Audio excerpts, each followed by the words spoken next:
Почти 11 миллионов человек в изоляции. Обезумевшие от страха жители пытаются прорвать кольцо. Их сдерживают военные в форме и масках. Ухань, крупнейший город, в котором распространяется коронавирус, полностью оцеплен и закрыт. Отсюда не выбраться ни самолетом, ни поездом, ни машиной. Хаос и паника. В магазинах огромные очереди. Вот люди без разбора скупают все продукты, чтобы закрыться в квартире и больше не выходить на улицы.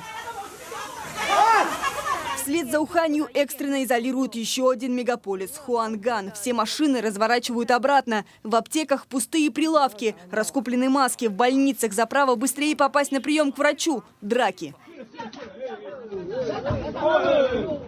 Все увиденное напоминает скорее кадры из фильмов про апокалипсис о последних днях человечества. Врачи будто бы в космических скафандрах перевозят инфицированных в наглухо закрытых барокамерах. От пациентов уже заразились более десятка медиков, а так обрабатывают дезинфицирующими средствами опустевшие улицы Китая. Чувствуется, что люди волнуются. Обязательно марлевая повязка – это меры предосторожности на максимальном уровне. Антисептик, которым нужно обрабатывать руки каждые 15 минут.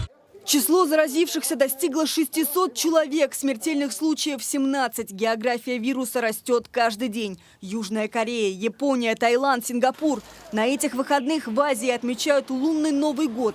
К родственникам обычно едут сотни миллионов человек, а ведь это потенциальные разносчики инфекции. Поэтому сегодня в Китае решением правительства отменены все масштабные новогодние гуляния. Закрыты ярмарки, достопримечательности и музеи. По всему миру усиливают санитарный контроль на границе.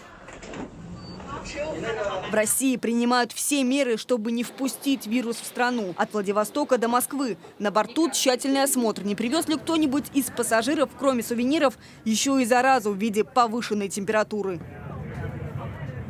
Первые признаки вируса – высокая температура, кашель, недомогание. В Хабаровске сняли пассажира с рейса из-за подозрения на коронавирус. В Петербурге с похожими симптомами госпитализированы 3 пациента.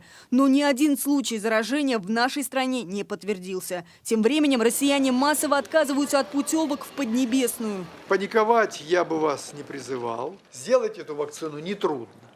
Но ее вот сиюминутно не изготовишь. Ее надо сделать, зарегистрировать. Это долгий процесс. Но сегодня трудно понять, а кого прививать. Место, где вспыхнул вирус – рынок морепродуктов. Но кроме этого там продавали мясо, а среди коробок со свининой водились змеи. Китайские ученые считают, что именно змеи – наиболее вероятный носитель вируса. Источник нужно выявить как можно быстрее. Только так можно разработать противовирусную вакцину, которой сейчас нет.